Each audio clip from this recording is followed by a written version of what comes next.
Assalomu alaykum qadrli Tutash qalblar kanali tinglovchilari.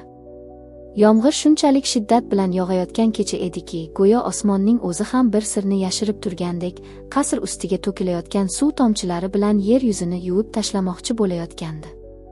Ammo bu kecha oddiy kecha emasdi. Bu kecha bir oilaning qulashi, bir onaning uyg'onishi va o'nlab yillik yolg'onlarning birin-ketin yorilishi boshlangan tun edi. Aynan shu tunda Toshkent chekkasidagi hashamatli, sovuq va dabdabali Bekzodovlar qasrida yillar davomida yashirib kelingan eng qora sirlar yana nafasi eshitila boshlagandi. Qasr ichida bayram shovqini allaqachon so'nib, mehmonlar ketib bo'lgan, faqat devorlar, marmar ustunlar va qimmatbaho chiroqlargina bu uyda hali ham boylik borligini eslatib turardi.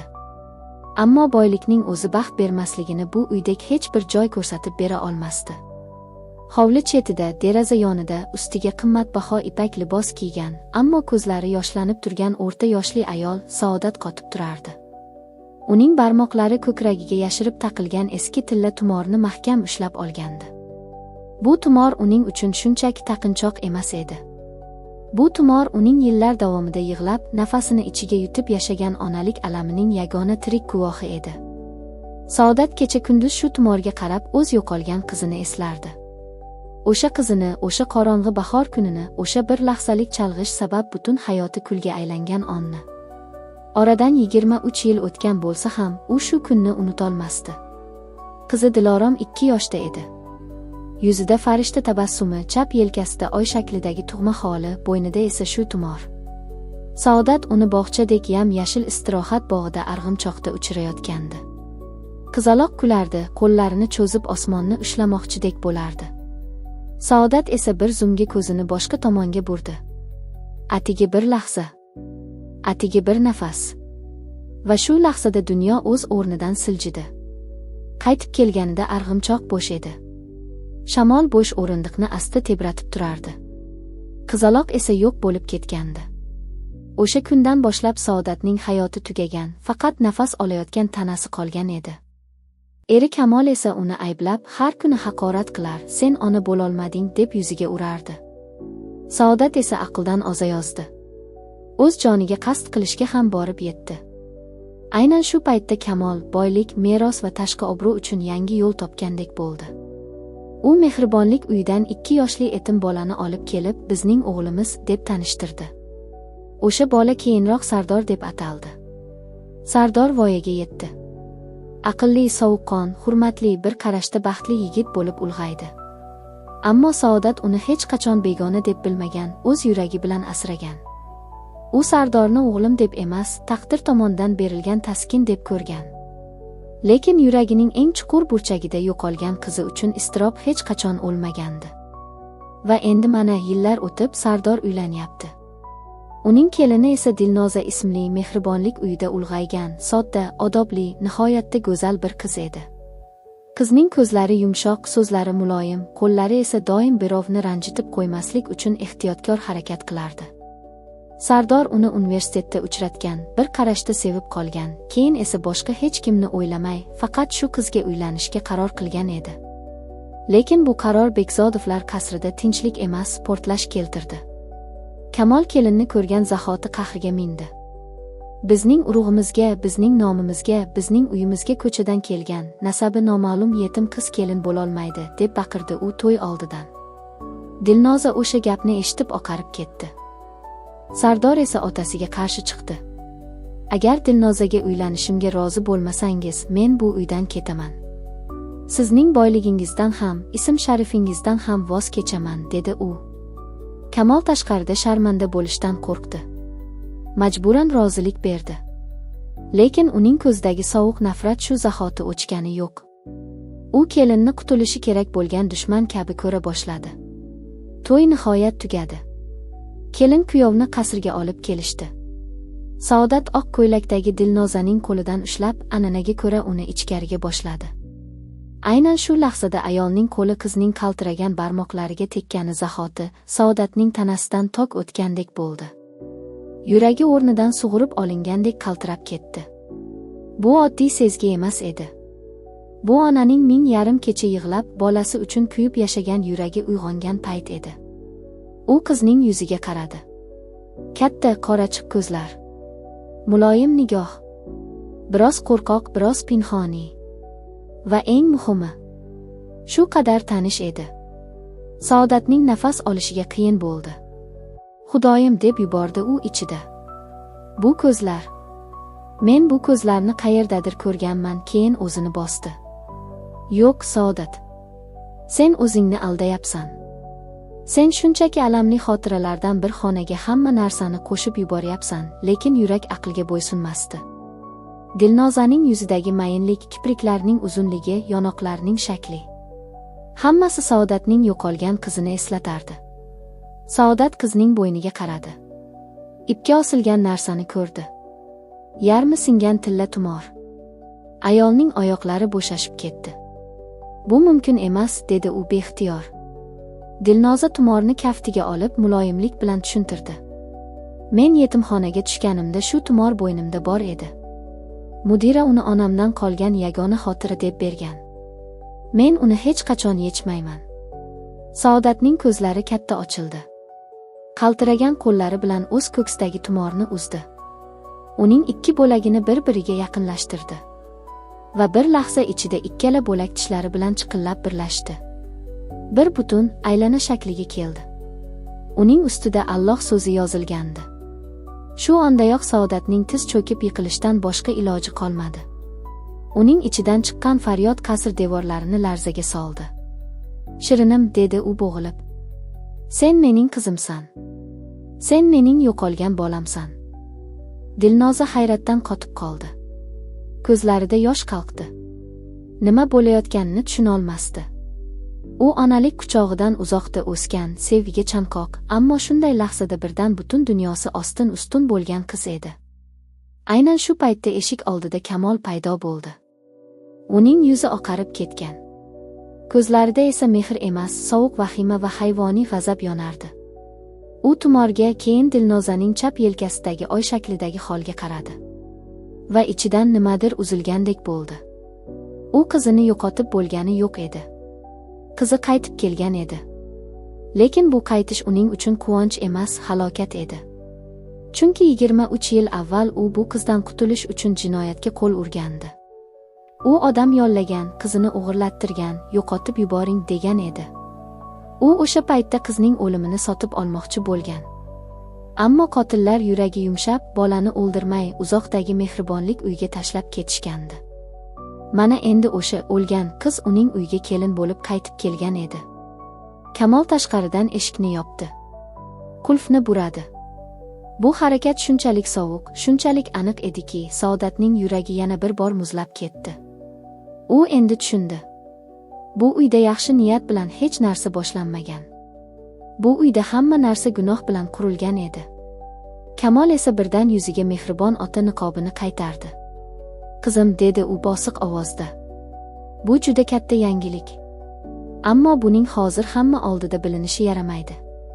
Saodat unga qarab qichqirdi. Qanday yashirish? Bu mening bolam.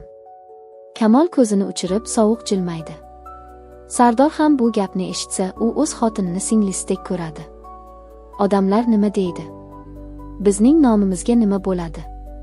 Hozircha bu sir yashirin turadi. Men esa hammasini tartibga solaman. Saodat unga ishonmadi. Lekin Dilnoza birdan orqaga chekinib, devorga suyanib qoldi. Yuragida qo'rquv, boshida savollar girdob bo'lib aylanardi. Men kimman, dedi u pichirlab. Va shu pichirlash bilan bu uyda yangi fojia boshini ko'rsatdi. Kamol endi qizni yo'qotishning ikkinchi yo'lini o'ylay boshladi. Bu safar u hamma narsa tasodif ko'rinishida bo'lishini xohlardi. Chunki u bir marta xato qilgan edi. Endi ikkinchi marta xato qilishga haqqi yo'q edi. Aynan shu paytda u o'z kabinetiga kirib, qalin seyfni ochdi. U yerda eski hujjatlar, to'xtatilgan bank o'tkazmalari va yillar davomida yashirib kelgan vasiyatnoma yotardi. Yozuvlar orasida bitta jumla Kamolning qo'lidagi qonini muzlatdi. Agar Dilorom tirik topilsa, barcha boyliklar ona nomiga qaytadi. Kamol esa bir zumda butun imperiyasini yo'qotish arafasida turganini angladi. Uning ko'zlarida endi birgina narsa bor edi. Qo'rqinch va qo'rquvdan tug'ilgan shafqatsizlik. Kamol seyf oldida bir necha soniya qotib turdi. Ko'zlari oldida butun hayoti emas, butun ochko'zligi oqarib o'tayotgandek edi. Bir paytlar boylik deb boshlangan hamma narsa endi uni bo'g'ib, tor xonada siqib chiqarmoqda edi. Uning qo'li titradi. Hujjatlarni birma-bir varaqlarkan, merosga oid bandlar, bank o'tkazmalari, yashirin kelishuvlar va eng dahshatlisi, qizini yo'qotilgan deb ko'rsatgan paytdagi yozuvlar ko'ziga tashlanardi. O'sha yozuvlarni o'qir ekan, Kamolning tomirlarida issiq emas, muzdek vahima oqardi. Agar bu qog'ozlar tashqariga chiqsa, u faqat boylikdan emas, erkinligidan, nomidan, hatto hayotidan ham ayrilardi. U bir zum ko'zlarini yumdi. Keyin qo'lida tutgan qog'ozlarni sekin yig'ishtirib stolga qo'ydi. Xuddi hali hech narsa bo'lmagandek. Xuddi jinoyatni yashirish uning yillik odati bo'lgandek. Pastda esa Saodat Dilnozani quchoqlab, o'zi sezmagan holda beshikka o'xshab tebranardi. Yillar davomida qotib qolgan onalik tuyg'usi bir lahzada buzilib, ko'z yoshga, titroq qo'lga, mayin shivirlashga aylandi. "Meni kechir, qizim", derdi u qayta-qayta. "Men seni himoya qila olmadim. Men seni topa olmadim. Men sening yoningda bo'la olmadim."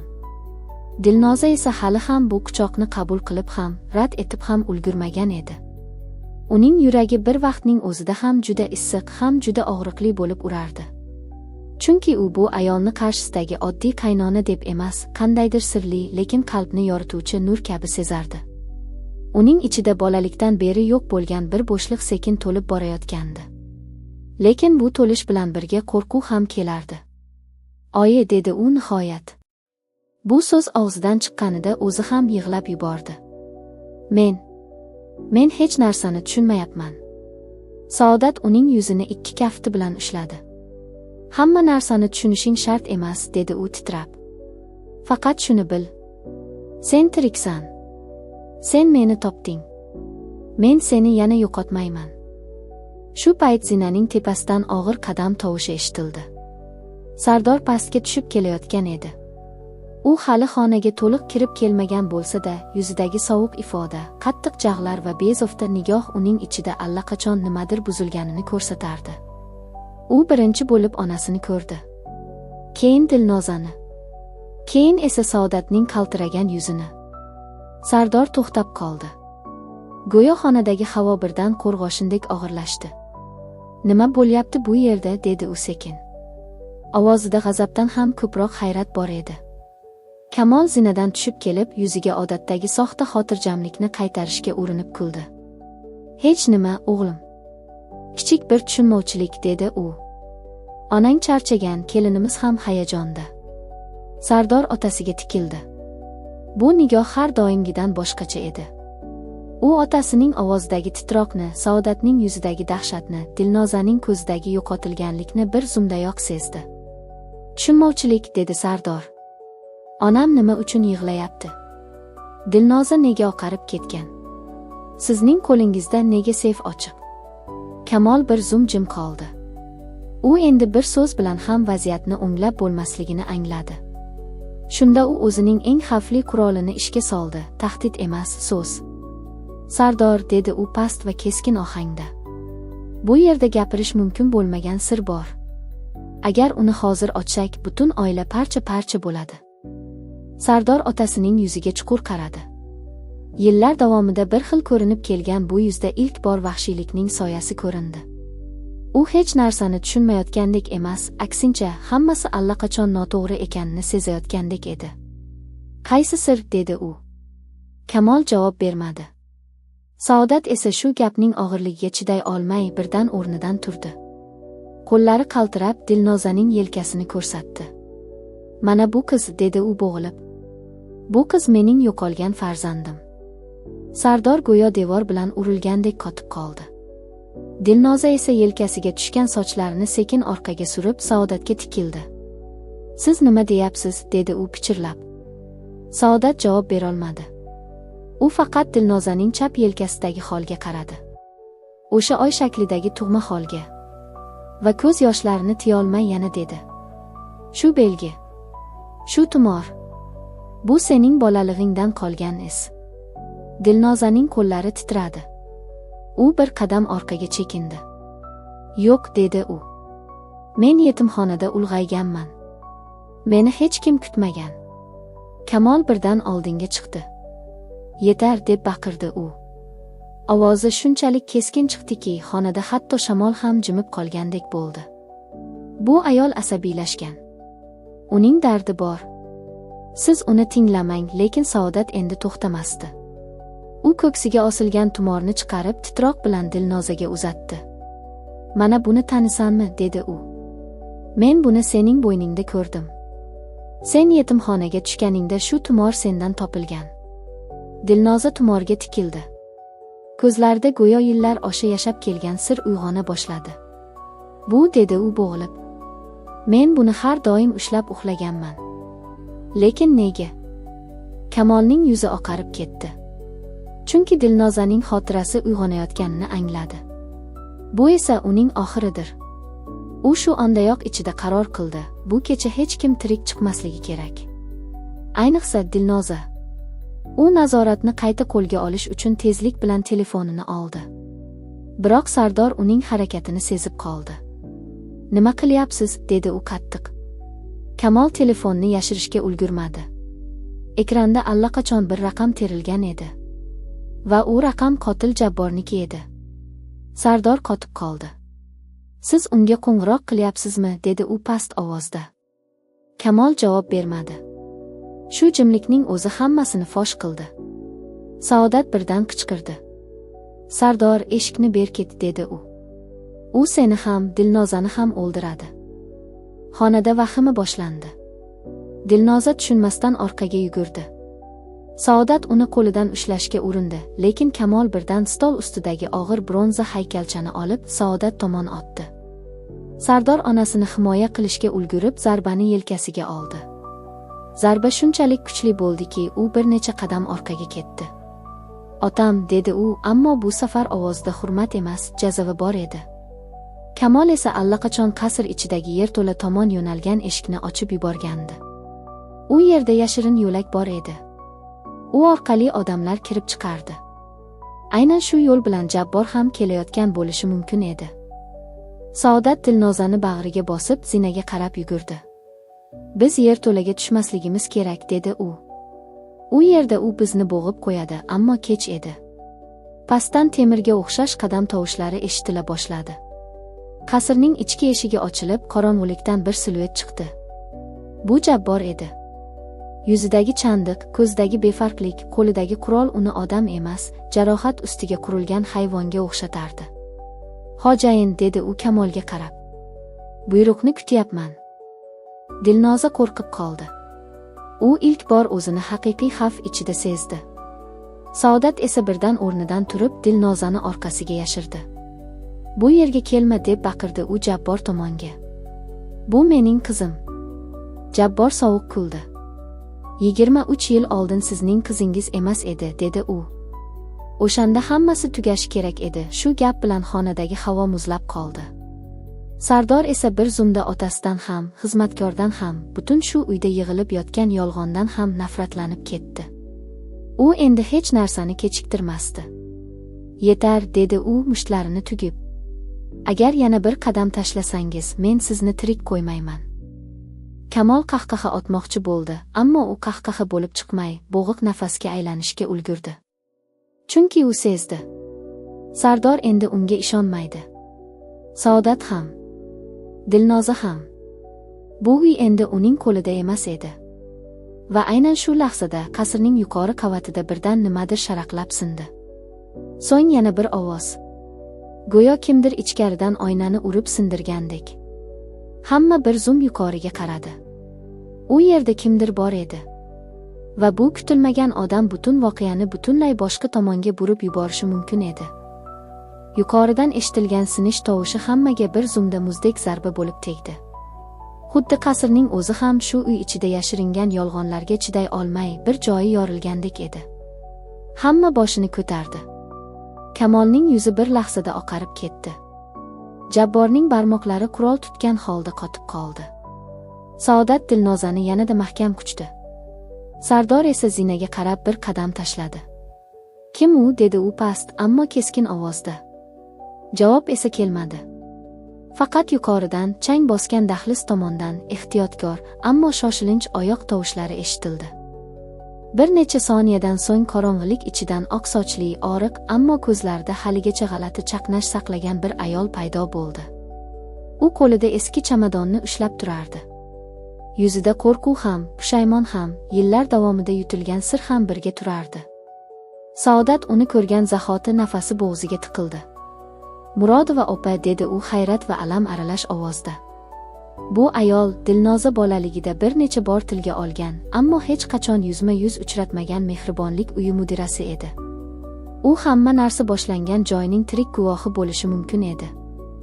Murodova opa og'ir nafas olib, zinaning qopqasi yonida to'xtadi. "Men endi jim turolmayman", dedi u bo'g'ilib. "Bu sir yillar davomida ko'zim oldida yashirinib keldi. Men sukut saqladim chunki qo'rqdim. Va shu qo'rquv bir bolani onasidan ajratdi. 2 oilani kulga aylantirdi." Kamol unga tikilib turib tishlarini qisdi. "Siz bu yerga nima uchun keldingiz?" dedi u. Murodova opa qo'lidagi chamadonni polga qo'ydi. "Chunki bu chamadonni sizning odamingiz tashlab ketgan kundan beri men saqlab kelganman", dedi u. "Ichida haqiqat bor." Kamol bir zum boshini yo'qotib oldinga otilmoqchi bo'ldi. Ammo Sardor uning yo'lini to'sdi. "Siljimasangiz yaxshiroq bo'ladi", dedi Sardor sovuq ovozda. Bu ohang otasiga birinchi bor begona, birinchi bor dushmanga o'xshash edi. Jabbor esa hanuz eshik yonida qotib turardi. U biror buyruq kutayotgan itdek bir qarorga kelolmay turardi. Murodova opa chamadonni ochdi. Ichidan eskirgan suratlar, singan yozuvlar, yetimxona qabul daftari va bitta sarg'aygan tibbiy kartochka chiqdi. Kartochkaning burchagida Dilnoza degan ism yozilgandi.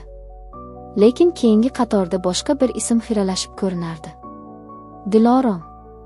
Saodat kartochkani ko'rishi bilan ko'zlariga yosh to'ldi. Bu ismni u faqat bir marta juda qadimda eshitgan edi. Qizi yo'qolgan kuni shifoxonada yozib qo'yilgan ism. Yo'qolgan bolaga qo'yilgan vaqtinchalik ism. U shu ismni ko'rgach, yuragi yana urishga tushdi. "Bu qiz", dedi Murodova opa sekin, "o'sha kuni topilganda bo'ynida tumor, yelkasida xol, cho'ntagida esa kichkina chaqaloq sovg'asi bo'lgan. Ularni olib kelgan odamlar esa uni o'ldirishga buyurilganini aytishgan. Lekin ular bolani tashlab ketishdi. Men uni qabul qildim. Keyin esa bir notanish odam kelib, bu qizning kelib chiqishi haqida hech qachon gapirmasligimni buyurdi. U odamsiz edi." Kamol xonada bosilgan portlashga o'xshash jimlik yuz berdi. Saodatning lablari titradi. "Demak, siz bilardingiz", dedi u deyarli ovozsiz. Murodova opa boshini egdi. "Bilardim. Lekin qo'rqdim. Men uni sizga qaytarish mumkinligini o'yladim. Lekin qaysi yo'l bilan?" Dilnoza allaqachon devorga suyanib bir nuqtaga tikilib qolgan edi. Uning ichida xotiralar bo'roni boshlanayotganini yuzidan ko'rish mumkin edi. U birdan boshini changalladi. "Men", dedi u titrab. "Men nimanidir eslayapman." Saodat qiziga yaqinlashdi. "Nimani, bolam?" dedi u ko'zda umid chaqnab. Dilnoza ko'zlarini yumdi. Xotira parchalaridek bir narsa ko'rindi. Yo'lak. Nam xona. Eski bolalar karavoti. Ayolning ovozi. Qo'lidagi kichkina o'yinchoq. Bo'ynidagi siniq tumor. "Mening oldimda bir ayol yig'layotgandi", dedi u bo'g'ilib. U meni ishdan chiqolmagandek quchoqlardi. Saodatning yuragi quvonchdan titrab ketdi. "Bu men edim", dedi u. "Men edim, qizim." Kamol bu manzarani ko'rib birdan Murodova opaga yuzlandi. "Yetar", deb qichqirdi u. "Bu yerda hech kim meni ayblamaydi. Men sizlarga hammasini tushuntiraman." Sardor otasiga nafrat bilan qaradi. "Siz tushuntirasizmi?" dedi u. "Qizingizni o'ldirishga buyurgan odamdan nima tushuntirish kutyapsiz?" Kamolning ko'zlari qizarib ketdi. U endi o'zini tutolmasdi. "Men boylikni saqlab qolish uchun qilganman", deb yubordi u birdan. Bu so'z chiqishi bilan u o'zini fosh etdi. "Mening hammasim shu merosga bog'langan edi. Agar qiz topilsa, men tugayman. Men uni yashirishga majbur edim." Saodat uning ustiga baqirib tashlandi. "Sen ona emas, sen iblissan." Kamol esa shu ondayoq yana o'zining sovuq niqobiga qaytishga urinib kuldi. Ha, men shundayman. Va hali ham kech emas. Shu lahzada yuqoridan yana bir shovqin eshitildi. Bu safar jaranglagan temir tovush, so'ng qattiq urilgan eshik ovozi. Qasrning bir burchagidagi yashirin yo'lak ochilib ketgandi. U yerdan qora tutun chiqdi. Jabbor birdan o'sha yoqqa qarab, bir narsani sezgandek bo'lib qoldi. "Xo'jayin", dedi u xavotir bilan. "Tergovchilar." Kamolning yuzi bir zumda qorayib ketdi. Chunki u ham eshitdi. Tashqaridan sirena ovozi kelayotgan edi. Politsiya. Bir zumda xonadagi hamma joyiga qotdi. Kamol qochish yo'lini izlab atrofga qaradi. Lekin endi kech edi. Sardor unga qadam tashladi. "Siz qayerga ham qochasiz", dedi u sovuq va qattiq ovozda. "Bu uyda endi sizning sirlaringiz qolmadi." Kamol ko'zlarini katta ochdi. Bir soniyada u o'zini tutib turolmay qoldi. U qo'lidagi chamadonni tortib olib, zinadan pastga otildi. Murodova opa qichqirdi. Saodat Dilnozani qo'lidan ushlab qolishga urindi. Jabbor esa qurolni ko'tardi. Xonada vahima portladi. Lekin aynan shu paytda Sardor Jabbor tomonga otildi va uning qo'lini qayirib, qurolni devorga urib yubordi. O'q tepaga ketdi. Shisha chilparchin bo'ldi. Kamol esa allaqachon pastdagi yashirin eshik tomonga yugurardi. Uning maqsadi qochish emas, o'zi bilan birga hamma dalillarni olib ketish edi. Lekin zinaning tagida politsiya formasi ko'rindi. Qasr o'rab olingan edi. Kamol bir lahza ortiga qaradi. Saodatning yuzida ko'rgan nafrat, Dilnozaning ko'zidagi iztirob va Sardorning uning qarshisida turishi. Hammasi bir zumda uning so'nggi qudratini yo'q qildi. U tushundi. U endi bu uyga ega emas. Na boylikka, na oilaga, na qiziga. Dilnoza esa titrab Murodova opaning qo'lidan tutdi. "Men kimman?" dedi u yig'lab. "Menga rostini ayting." Murodova opa uning ko'ziga to'g'ri qaradi. "Sen Diloromsan", dedi u sekin. "Saodatning qizi.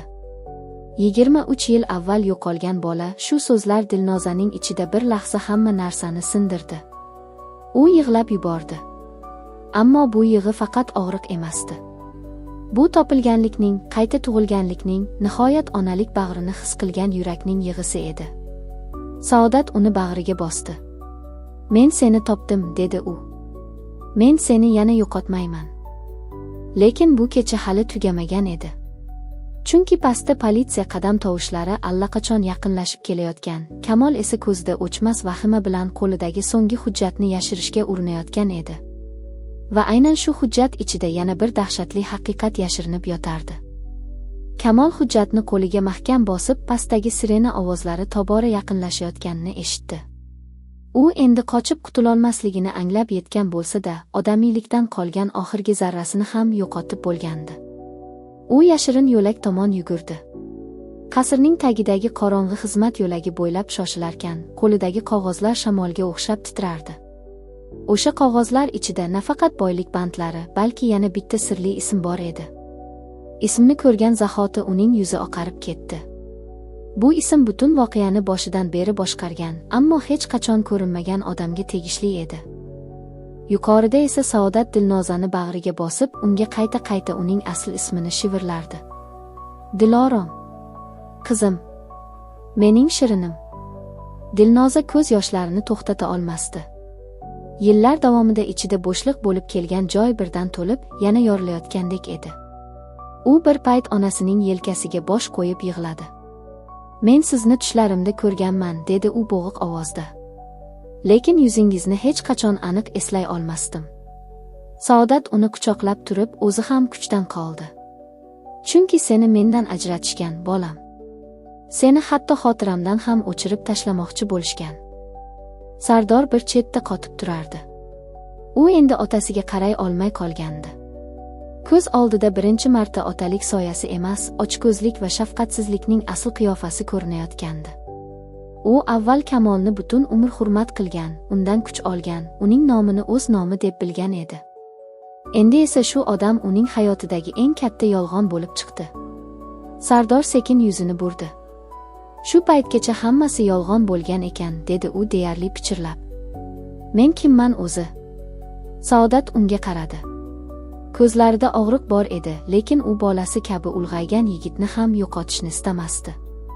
Sen mening o'g'lim bo'lib kelding, dedi u. Men seni qonimdan emas, yuragimdan o'stirdim.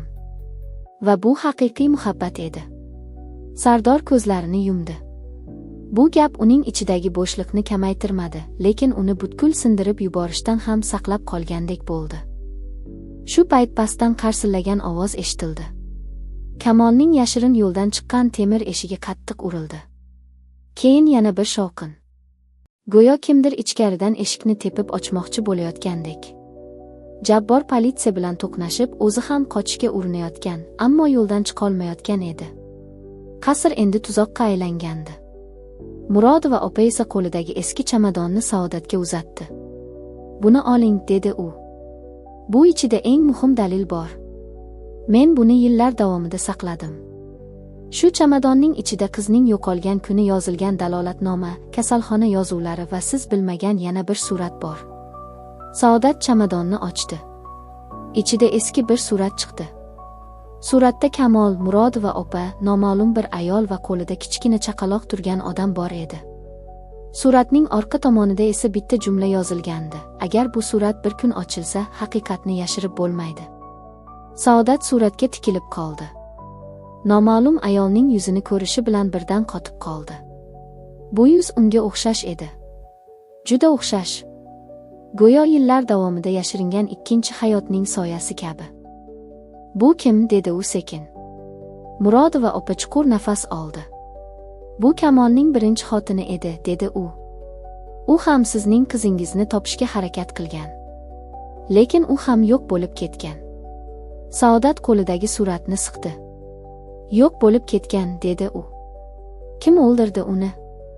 Murodova opa javob bera olmadi. Chunki bu savolning javobi Kamoldan ham, Jabbordan ham, hatto yillar davomida sukut saqlagan kishilardan ham og'irroq edi. Ayni shu lahzada past qavatdan otishma tovushi eshitildi. Politsiya qasr ichiga kirib kelgan edi. Kamol esa hali ham yashirin yo'lakdan chiqib, o'ziga kerakli qog'ozni olishga urinayotgan edi. U holda hammasi fosh bo'lishini bilardi. Shu sabab u yana bir bor shafqatsizlikka qo'l urdi. U yo'lak devoridagi kichik panjarani sindirib, ichkaridagi kabelni uzdi. Qasrning yuqori qavatida chiroqlar bir zumda miltillab, so'ng o'chib qoldi. Zulmat tushdi. Dilnoza qo'rquvdan qichqirib yubordi. Saodat uni quchoqlab, Sardordan yaqinlashishni so'radi. Sardor esa telefonining fonarini yoqib, xonani yoritdi. Xonada faqat qaltiragan nafaslar, uzoqdan kelayotgan qadamlar va yelkamizga yopishgan vahima qolgandi. U hali bu yerda, dedi Sardor past ovozda. Otam. Yo'q. Kamol hali qochmagan. Saodat unga qaradi. Endi uni otam deb atama, dedi u achchiq ovozda. U senga faqat ism, pul va yolg'on bergan. Sardor bosh irg'adi. Bu og'riqli gapni qabul qilishdan boshqa yo'li yo'q edi. Shu payt telefonidan qarsillab signal keldi. Politsiya xodimlari yuqoridagi xonaga kirib kelganini bildirdi. Biri qichqirdi, qochish yo'li yopilgan. Demak, Kamol tuzoqqa tushgan. Lekin u hali ham xavfli edi. Ayniqsa qo'lida dalil bo'lsa. Quyi yo'lakdan kelgan bir ovoz hammani qotirib qo'ydi. Hujjatni tashlang, Kamol, dedi notanish odam. Bu politsiyachi emasdi. Uning ohangi juda tanish, juda sovuq edi. Sardor fonarni shu tomonga burdi va ko'rgan narsasidan nafasi uzildi. Yo'lakning qorong'isida turgan odam Kamolning uzoq yillik sherigi emas, balki Saodatning yo'qolgan qizini topish ishida bir paytlar yordam bergan, keyin esa birdan yo'q bo'lgan tergovchi Rustam edi. Rustamning ko'zlari sovuq, lablari qattiq siqilgan edi. U qo'lidagi qurolni Kamolga qaratib turardi. Sen bu ishni yolg'iz qilmagan ekansan, dedi Sardor. Rustam unga qaradi. To'g'ri, dedi u. Men hammasini bilardim. Va jim qoldim. Saodatning yuzi oqarib ketdi. Sen, dedi u bo'g'ilib. Sen ham bunga sherik bo'lgansan. Rustam bir lahza ko'zini olib qochdi. Men ko'p narsani kech bilib qoldim, dedi u. Lekin bilganimdan keyin ham kech edi. Kamol menga ham tahdid qilgan. Bu gap xonadagi hamma narsani yanada chigal qildi. Demak, sir faqat Kamolda emas edi. Uning atrofida yana kimlardir bor edi. Qo'rqoq, manfaatli, sukut sotib olgan odamlar. Va hozir ularning ba'zilari ham birma-bir chiqib kelayotgan edi. Dilnoza boshini changalladi. Xotira yana qayta urildi. U birdan katta eshik, qora mashina va kichkina chaqaloqning ovozini esladi. Men, dedi u titrab. Meni olib ketishganida bir erkak meni ushlab turgan. Saodat unga tikildi. Qani, ayt qizim. Dilnoza ko'zlarini yumdi. Uning qo'lida chandiq bor edi. Rustamning yuzi o'zgardi. Shu chandiq Jabbornikiga o'xshardi. Shu payt pastda politsiya qichqirdi. Kamol, qo'lingizdagi hujjatni tashlang, lekin Kamol allaqachon boshqa reja tuzayotgan edi. U yashirin yo'lakdagi tugmani bosib yubordi. Qasrning bir qismi avtomatik ravishda qulflandi. Endi u bilan birga qolganlar ichkarida qamalib qolgandi. Lekin Kamol buni faqat o'zini qutqarish uchun qilmagan edi. U qog'ozdagi ismni yo'q qilish uchun oxirgi bor harakat qilayotgan edi. Va bu ism Dilnoza Dilorom emasdi. Bu ism Sardorning haqiqiy onasi bilan bog'liq edi. Saodat buni sezib qoldi. U nimani yashiryapti, dedi u. Rustam javob bermadi. Lekin Kamolning qo'lidagi hujjatlarni ko'rib, Sardorning yuragi g'alati ura boshladi. Menga ayting, dedi u Rustamga qarab. Men kimning farzandiman? Rustam uzoq jim qoldi. Keyin juda past ovozda dedi, sening haqiqiy onang ham shu qasrning quliga aylangan edi. Rustamning og'ir gapidan keyin xonaga g'alati sukunat cho'kdi. Hatto uzoqdan eshitilayotgan sirenalar ham bir zum jimib qolgandek tuyuldi. Sardor qotib qoldi. Saodatning qo'llari bo'shashdi. Dilnoza esa bir nuqtaga tikilib, ichidagi xotiralar bo'roni bilan olishardi. Mening haqiqiy onam, dedi Sardor sekin. Nima deganingiz bu? Rustam boshini quyi soldi.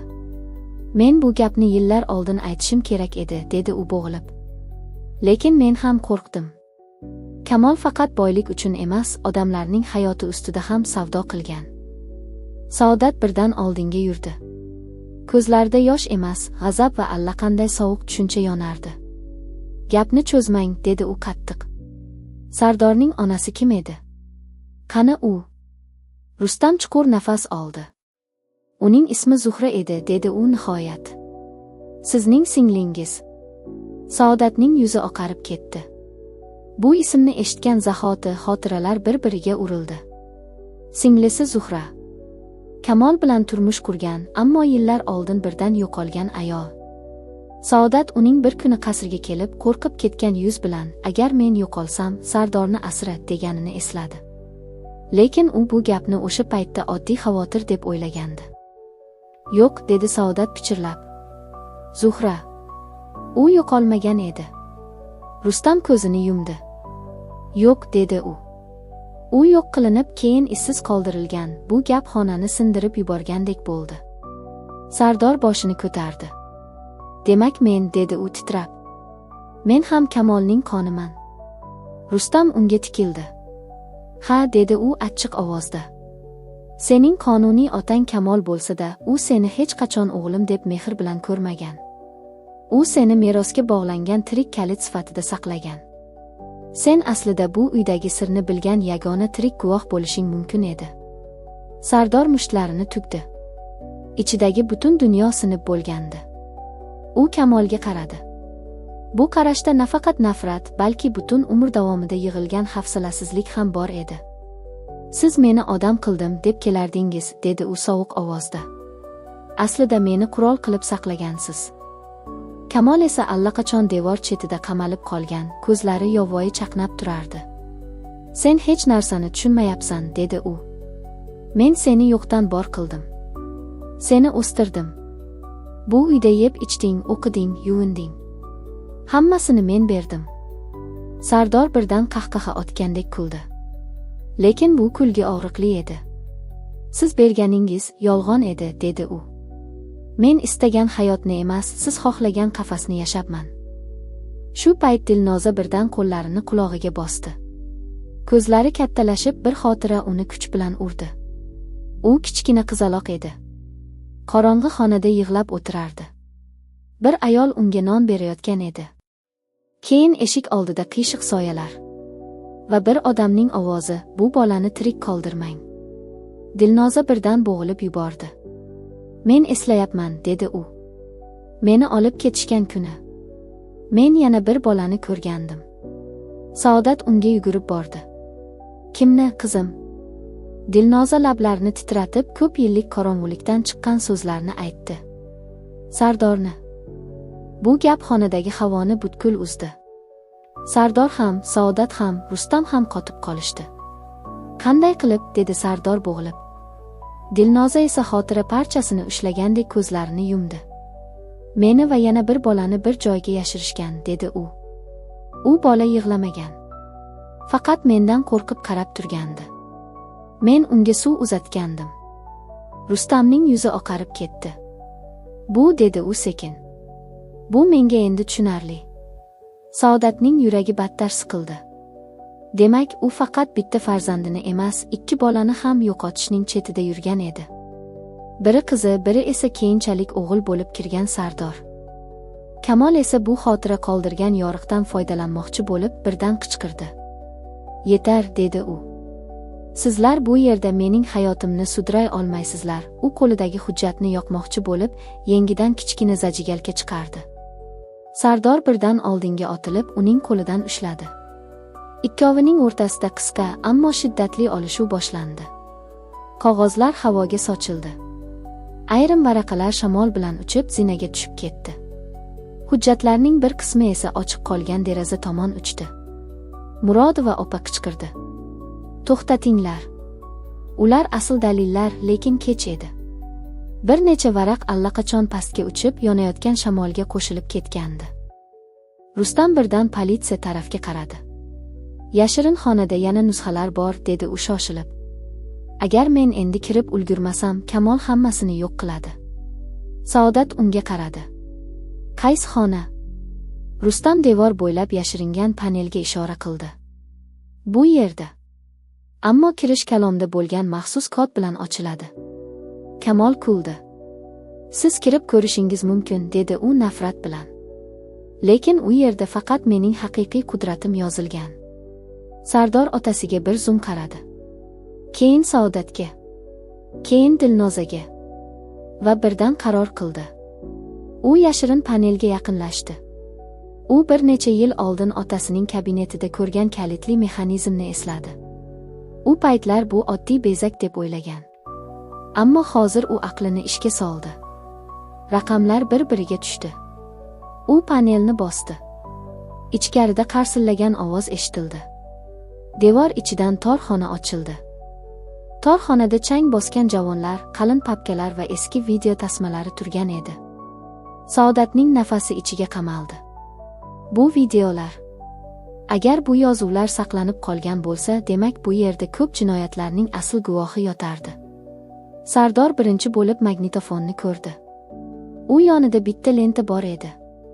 Ustiga 1999 deb yozilgandi. Kamolning yuzi ko'karib ketdi. "Yo'q", dedi u ilk bor xavotir bilan. "Buni ochmang", lekin Sardor allaqachon tugmani bosgan edi. Lentadan shovqin, keyin eski erkak ovozi eshitildi.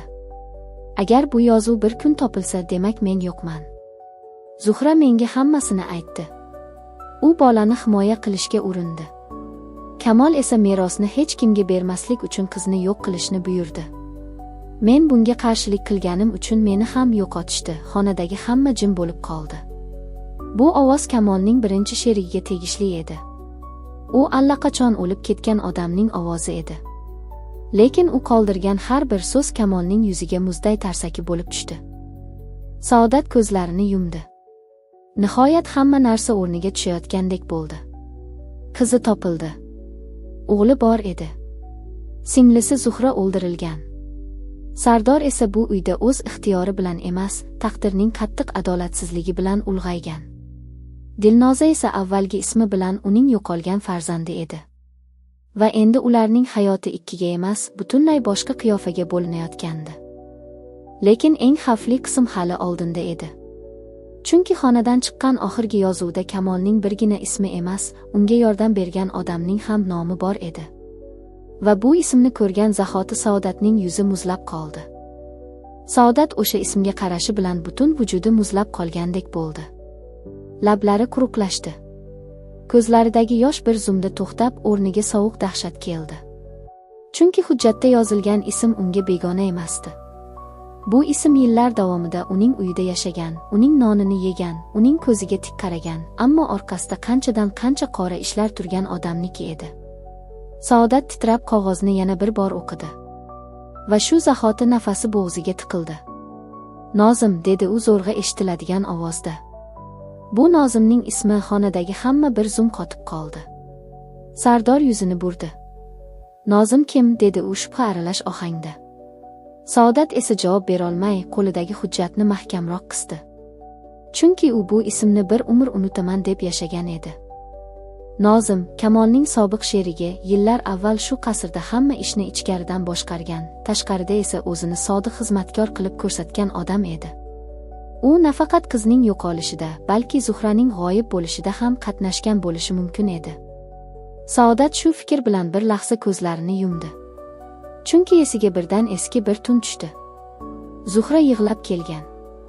Uning yuzida qo'rquv, qo'lida esa qog'oz bo'lgan. "Agar menga biror narsa bo'lsa, bolani asra", degan edi u. Saodat o'sha paytda nima bo'layotganini to'liq tushunmagan.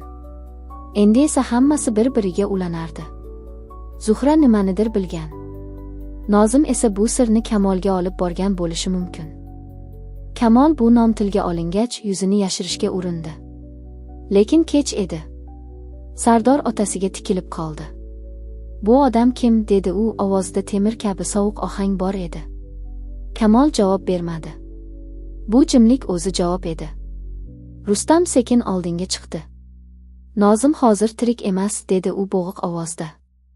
"Lekin u o'lganda men uning qo'lida bo'lgan daftarni ko'rganman. O'sha daftar yo'qolgan emas edi.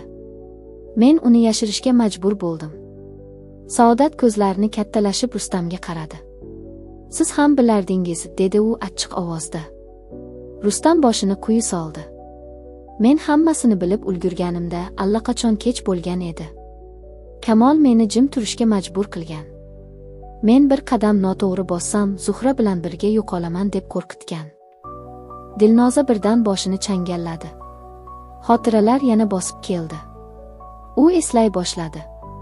Kichkina xona. Bir ayolning yig'isi. Unga suv tutqazilgan qo'l. Qattiq hid. Va bir erkakning ovozi. Bu bola yashab qolsa, hammasi ochiladi. Dilnoza titrab ketdi. Men uni ko'rganman", dedi u. "Nozimni?" Saodat qiziga qarab titradi. "Qayerda?" Dilnoza ko'zlarini yumib, xotira parchalarini ushlashga urindi. "Yashirin xonada. U men bilan birga bir bolani olib chiqqan. Keyin meni boshqa xonaga yuborgan." Sardor uning gapini bo'ldi. "Qaysi bola?" Dilnoza chuqur nafas oldi. "Siz", dedi u birdan. "Siz o'sha bolagansiz." Sardorning yuzi oqarib ketdi. Xonadagi havo bir zumda qotdi. Demak, u ham o'sha kechada shu qasrda bo'lgan. Shu yerto'la, shu qorong'u xonalar, shu yo'qotilgan bolalar orasida. Kamol esa endi butunlay nazoratni yo'qotayotganini sezdi. U birdan oldinga otilib, qo'lida qolgan bitta papkani devorga urdi. Qog'ozlar uchib ketdi. "Yetar", deb qichqirdi u. "Sizlar mendan nimani olmoqchisizlar? Men hammasini yo'q qildim", lekin u buni aytayotganida qo'llari titrardi. Chunki u bilardi. Yo'q qilinmagan bitta dalil qolgan edi. Eng xavflisi ham shu edi. Saodat Rustamga qaradi. "Nozim qayerga ketgan?" Rustam bir soniya jim qoldi. Keyin xira ovozda dedi, "U o'ldirilgan bo'lishi mumkin. Lekin uning o'limidan oldin yozgan so'nggi gaplari bor edi." U yozgan joyda qizning asl tug'ilgan sanasi, onasining ismi va Kamolning boshqa bir ayol bilan aloqasi yozilgandi. Saodatning yuziga qon yugurib keldi. "Boshqa bir ayol", dedi u. "Kim?" Rustam ko'zini olib qochdi. Men faqat bitta ismni eslayman. Malika. Bu ism xonada yangi portlashga teng bo'ldi. Kamolning ko'zlari bir lahza chaqnab ketdi. "Yo'q", deb baqirdi u. "Bu nomni aytishga haqqing yo'q." Saodat esa allaqachon bu nomni eshitgan zahoti hammasini tushunib ulgurganday edi. Malika Kamolning birinchi xotini, yo'qolgan qizning onasi va balki Sardorning ham haqiqiy onasi haqida javob berishi mumkin bo'lgan ayol. Saodat o'zini tuta olmadi. "Demak, hammasi sizdan boshlanibdi", dedi u sovuq ovozda. "Siz nafaqat qizimni yo'qotdingiz, siz oilani ikkiga bo'ldingiz." Kamol qoqilib ketgandek bo'ldi. U endi yo'qotgan kuchini qaytarish uchun birgina yo'l borligini angladi. U Dilnozani tutib olishga qaror qildi. Chunki qiz hali ham uning eng katta zaif joyi edi. Kamol to'satdan Dilnoza tomon otildi.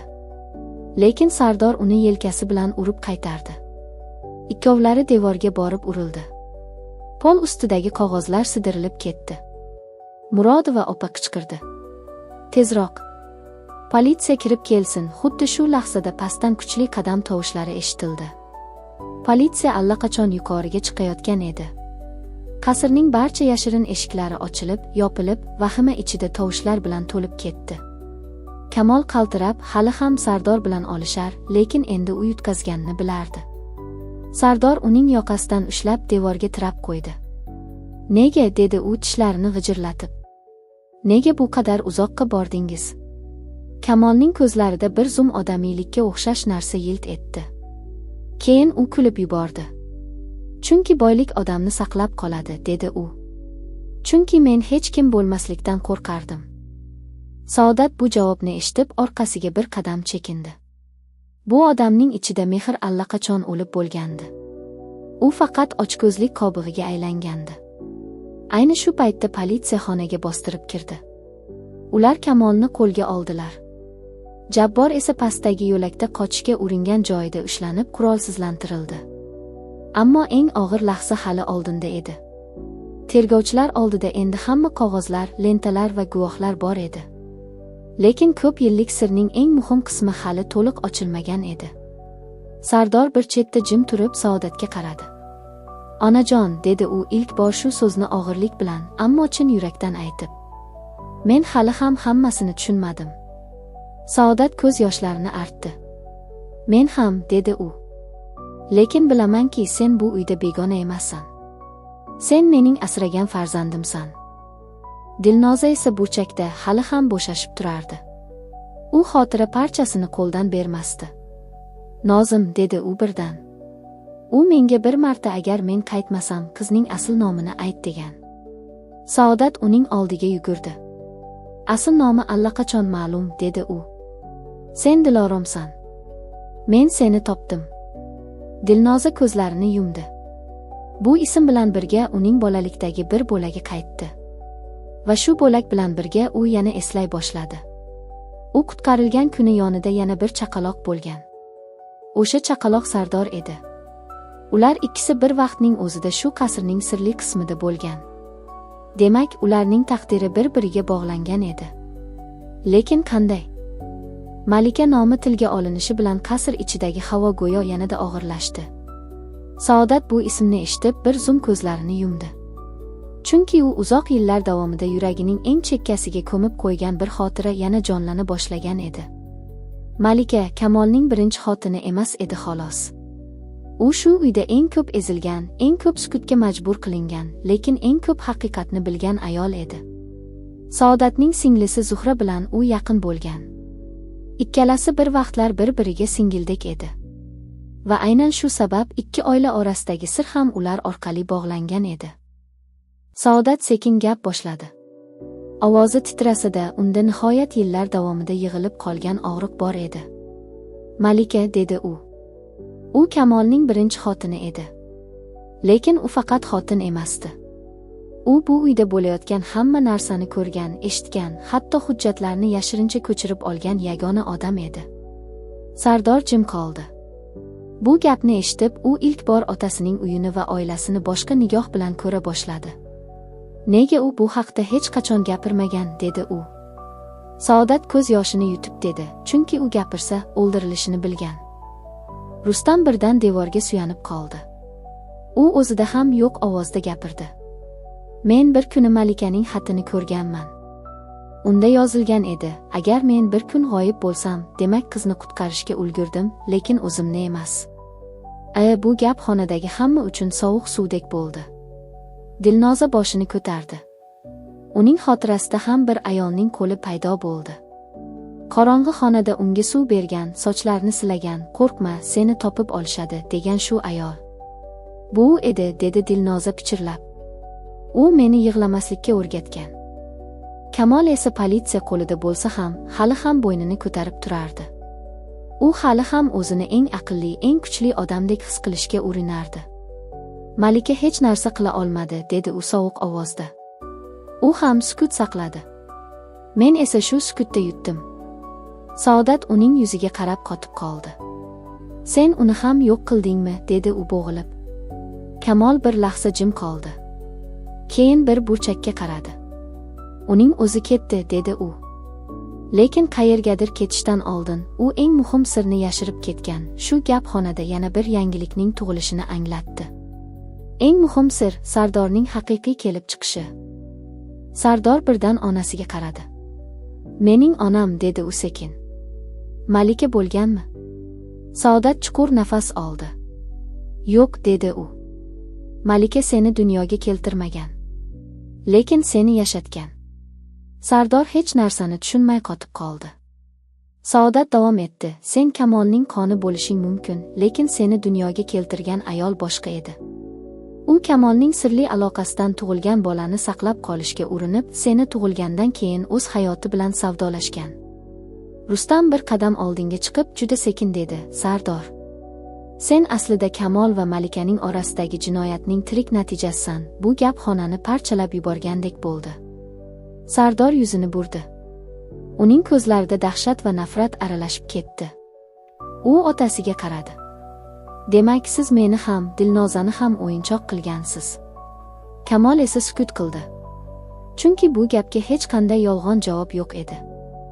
Saodat yelkasini cho'zib Sardor tomon yurdi. Bolam, dedi u yumshoq ovozda. Men seni o'stirdim. Seni sevganman. Bu haqiqatni o'zgartirmaydi. Sardor ko'zlarini yumdi. Bu so'zlar yuragini biroz yumshatdi, lekin ichidagi vayronani tiklay olmadi. Men sizni onam deb bilganman, dedi u titrab. Endi esa bilmayman, men kimman. Saodat uning yuziga yaqinlashdi. Sen mening farzandimsan, dedi u. Qon bilan emas, sevgim bilan. Dilnoza esa shu payt birdan qaltirab oldi.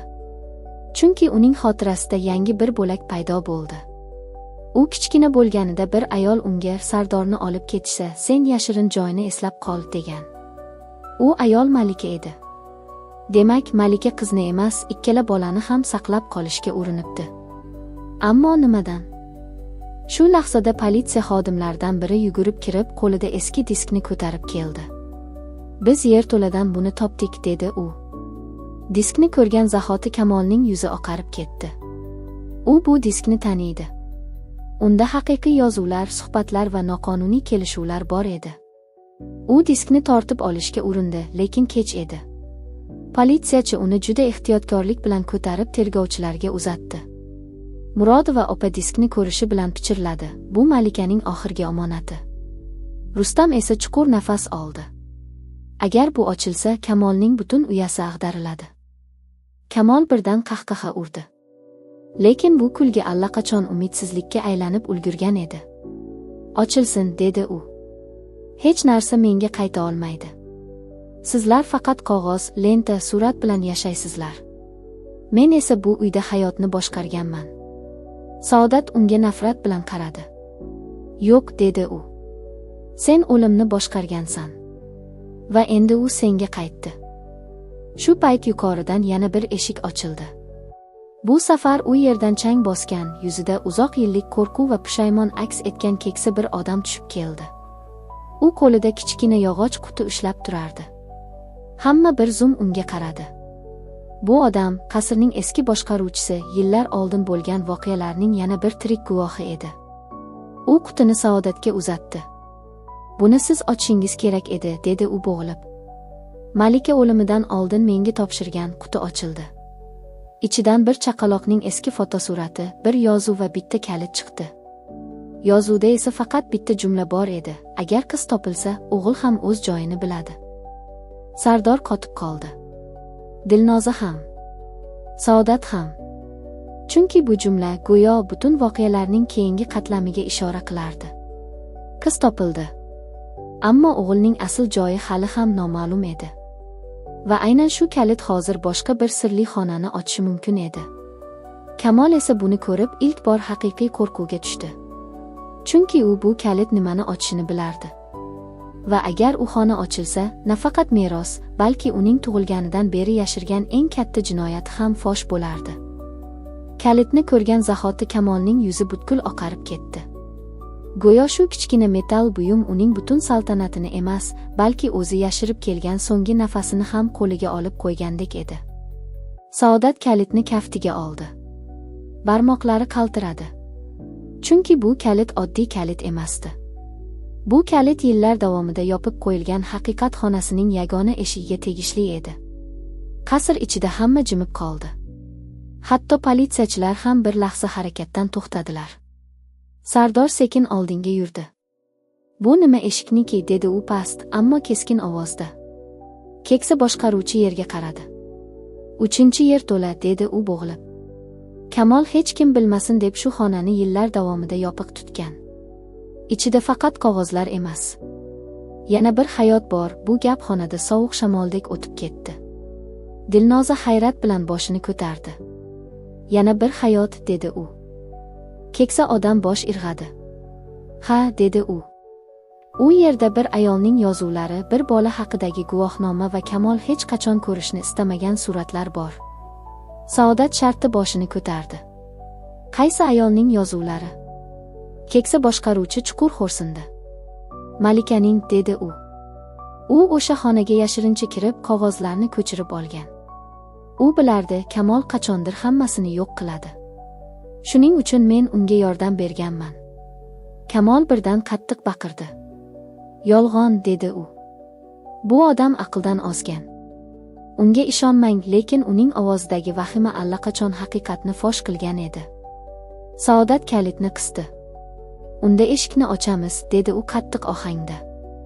Va ko'ramiz, qaysi hayotni yashirib kelgansiz. Ular yerto'la tomon tushdi. Zinadan pastga tushgan sari havoning og'irligi oshib borardi. Namlik, chang, eski yog'och hidi va uzoq yillik sukutning bo'g'uvchi nafasi yuzga urilardi. Kamol orqada qolib, politsiya tomonidan qo'lga olinib turardi, ammo u pastga tushayotganlarni ko'zdan uzmay, xuddi oxirgi imkoniyatni kutayotgandek qarab turardi. Yerto'la eshigiga yetishgach, Saodat kalitni teshikka soldi. Ichkarida zanglagan chert tovushi yangradi. Eshik asta ochildi. Ichkaridan esa faqat qorong'ilik emas, yillar davomida bosib qo'yilgan hayotning muzday nafasi chiqdi. Xona ichida devor bo'ylab qator qo'yilgan papkalar, eski magnit tasmalari, bir nechta bo'sh chaqaloq kiyimlari va o'rtada kichik temir karavot turardi. Karavot ustida esa bir to'shakcha, uning yonida esa tilla ramkaga solingan kichkina surat qo'yilgan edi. Saodat suratni oldi. Suratda yosh Zuhra va uning qo'lida chaqaloq bor edi. Uning yonida Kamol emas, boshqa bir erkak turardi. Lekin bu erkakning yuzini ko'rgan zahoti Saodatning ko'zlari kattalashib ketdi. Bu odam Nozim edi. Yo'q, dedi u bo'g'ilib.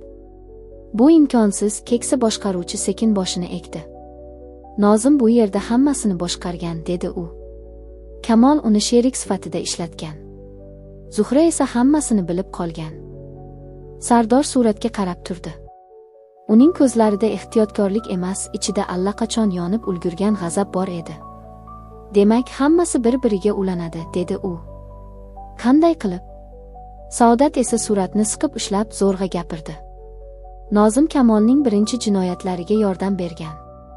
Zuhra buni bilib meni ogohlantirgan. Keyin u yo'qoldi. Dilnoza birdan xotirasini ushlagandek ko'zini yumdi. Men, dedi u sekin. Men shu xonani ko'rganman, hamma unga qaradi. Dilnoza nafasini chuqur oldi. Men kichkina bo'lganimda bu yerda bir ayol meni qo'rquvdan ushlab turgan. U menga agar bir kun qaytsang, shu suratni topib ol degan, u devordagi eski qutiga ishora qildi. Saodat qutini ochdi. Ichidan bir nechta xat va bitta kichik daftar chiqdi. Uning sahifalari titilgan, ammo yozuvlar hali ham o'qilardi. Birinchi sahifada esa bitta nom bor edi, Malika. Saodat daftarni varaqladi. Unda yillar oldingi yozuvlar, Kamolning yashirin kelishuvlari, Nozim orqali o'tkazilgan pul ishlari, qizning yo'qolishidan oldingi so'nggi kunlar va eng dahshatlisi, Zuhra tirik qolmasligi kerak degan jumla bor edi. Saodat ko'zlarini yumib yubordi. Yuragi siqilib, qo'llari titradi. Demak, Zuhra, dedi u. U o'ldirilgan, keksa boshqaruvchi boshini chayqadi. U o'limidan oldin qochishga uringan, dedi u bo'g'iq ovozda. Lekin Kamol bunga yo'l qo'ymadi. Sardor devorga suyanib qoldi. Uning boshida ming xil savol bir-biriga urilardi. Kim uning onasi? Kim uning otasi? Nega u bu uyda ulg'aygan? Nega u bu qadar ko'p sir bilan o'ralgan? Kamol esa yuqorida politsiya qo'lida bo'lsa ham, hali ham tinmay baqirardi. U xonani ochmang deb qichqirdi u. U yerda faqat eski qog'ozlar bor, lekin hech kim uni eshitmadi. Chunki yerto'ladagi daftar allaqachon boshqa hikoya boshlagan edi. Daftar ichidan bir surat tushib ketdi. Saodat uni olib ko'rdi. Suratda kichkina chaqaloq, yonida yosh ayol va bir erkak bor edi. Orqasida esa juda mayda yozuv: Sardor, 1999 yil, qutqarilgan bola. Saodatning nafas yo'li qisilib qoldi. Qutqarilgan bola, dedi u. Keksa boshqaruvchi jim turdi. Keyin juda past ovozda dedi: Sardor bu uyga ataylab olib kelingan. U avvalgi jinoyatlarni yashirish uchun kerak bo'lgan. Bu gap Sardorni devordek urdi. U ko'zlarini katta ochdi. Nima, dedi u. Men tasodifan asrab olinmaganmanmi? Keksa boshqaruvchi boshini egdi. Yo'q, dedi u. Seni bu uyga Kamolning o'zi olib kelgan. Chunki u bilan birga yana bir sirni berkitish kerak edi. Saodat suratga tikilib qoldi. Dilnoza esa og'ir nafas oldi. Qaysi sir, dedi u. Boshqaruvchi uzoq jim qoldi. Keyin nihoyat bir-biriga qiyin ulashgan so'zlarni aytdi. Malika aslida Sardorning haqiqiy onasi emas. Lekin u Sardorning asl kelib chiqishini bilgan. Va shu sir uni o'ldirgan. Saodat qotib qoldi. Bu gap yangi halqa ochgandek bo'ldi. Demak, Sardor bu uydagi sirlarni yashirish uchun topilgan bola emas edi. U bundan ham chuqurroq sirning markazi edi. Kamol, Zuhra, Nozim, Malika. Hammasi u bilan bog'langan. Sardor bir lahza ko'zi oldida hammasi qorong'ulashib borayotganini sezdi. Unda men kimman, dedi u qattiq. Keksa boshqaruvchi javob bera olmasdi. Chunki bu savolning javobi xonadagi hech kim o'ylagandan ham murakkabroq edi. Shu payt yerto'la devorining orqa tomonida yashiringan kichik metal quti chert etib ochildi. Ichidan ingichka, sarg'aygan bir hujjat chiqdi. Unda tug'ilganlik guvohnomasi bo'lib, Sardorning ismi boshqa familiya bilan yozilgandi. Ammo uning ostida kichik izoh bor edi. Bu bola Kamolning qonidan emas. U yo'qolgan oilaning asosiy guvohi sifatida saqlanmoqda. Saodat nafasini ushladi. Demak, Sardor bu uyning farzandi emas. Bu uyning jinoyatlariga guvoh bo'lish uchun olib kelingan tirik kalit edi. Kamolning yuqoridagi qichqirig'i eshitildi. Politsiya uni olib chiqayotgan edi. Ammo yerto'lada topilgan hujjat bu kechaning hammasini o'zgartirib yuborgan edi. Endi hamma narsa boshqa yo'nalishga burilayotgandi. Saodat qiziga qaradi. Dilnoza, Dilorom oldingi hayoti bilan qayta tutashayotgan edi. Sardor esa o'zining kim ekanini bilishga bir qadam qolgandi. Va yerto'la devorining eng oxiridagi yopiq temir sandiq hali ochilmagan edi. Unda esa ehtimol bu oilani butunlay yakunlaydigan oxirgi javob yotgan edi.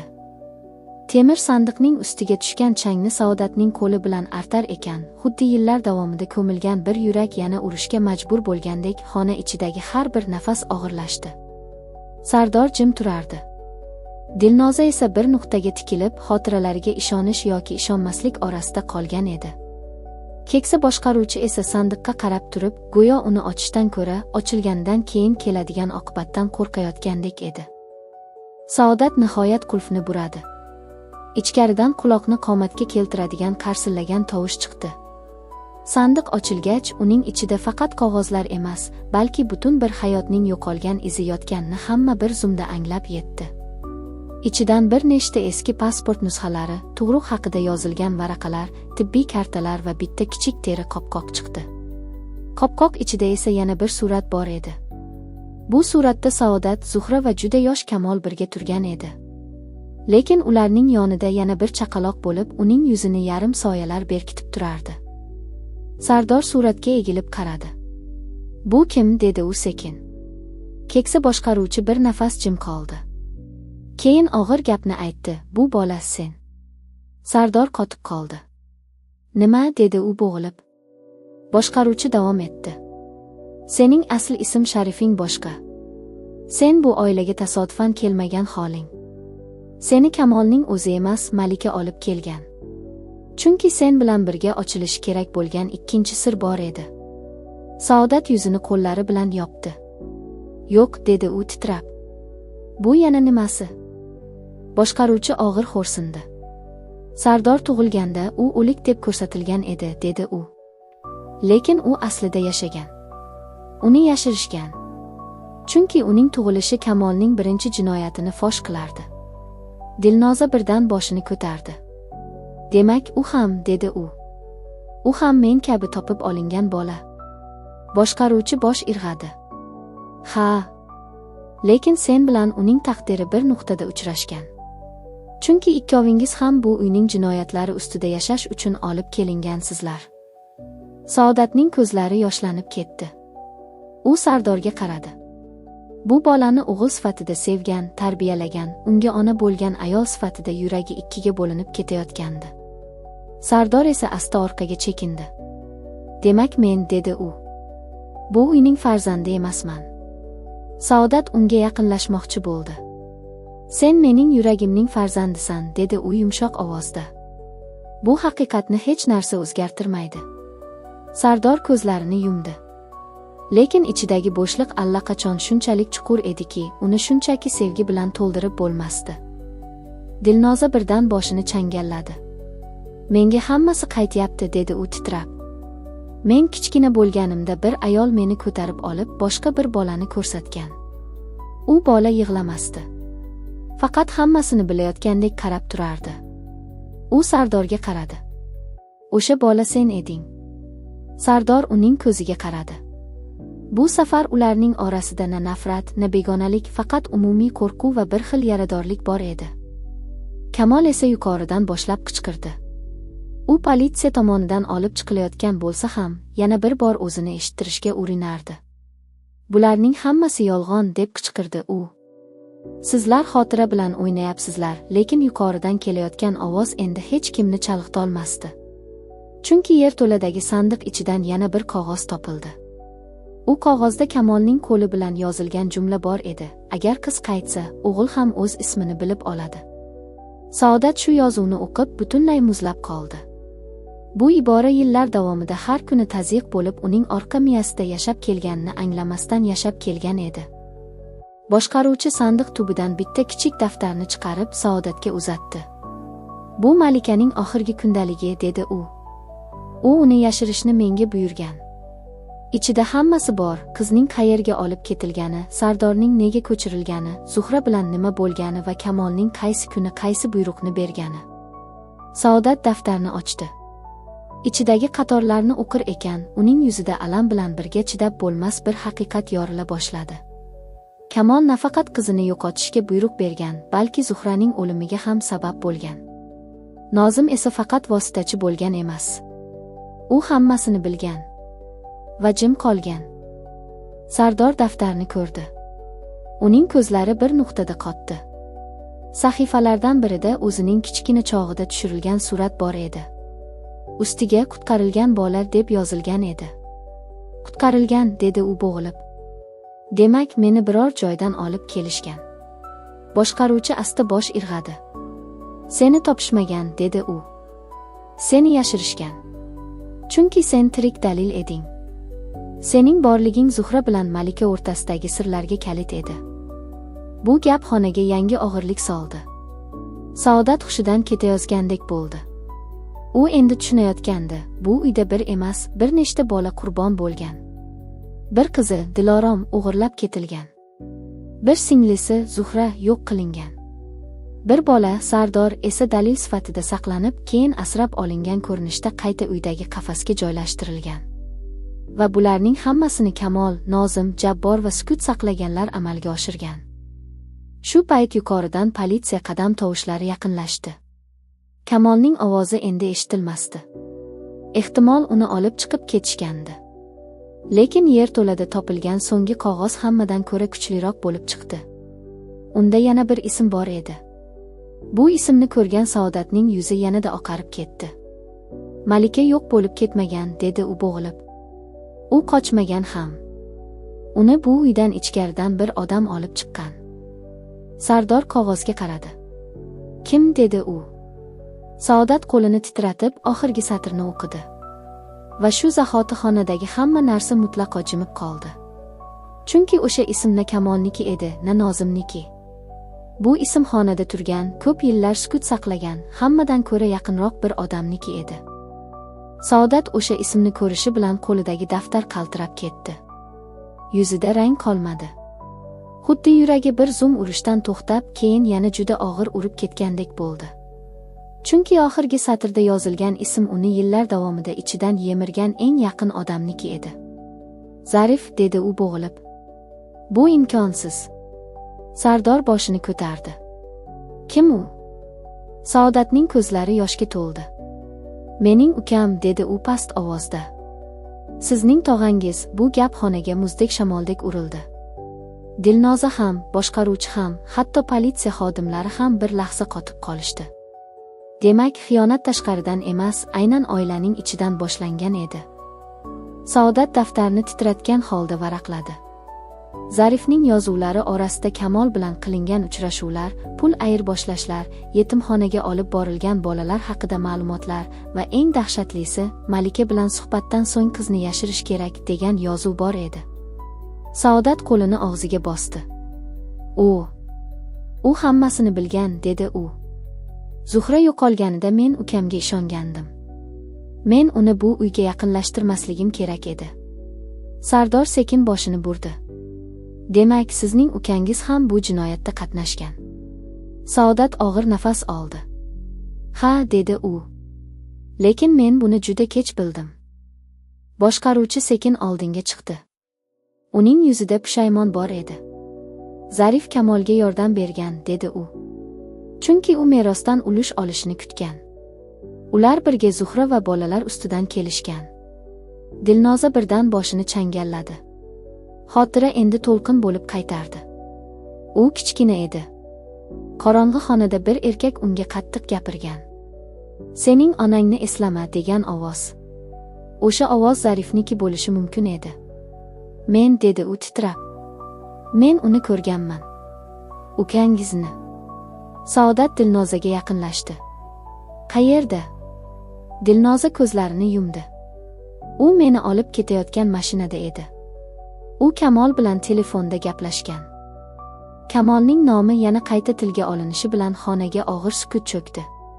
Chunki uning ichida sodir bo'lgan jinoyatlar endi bir kishi bilan emas, butun bir tarmoq bilan bog'langandi.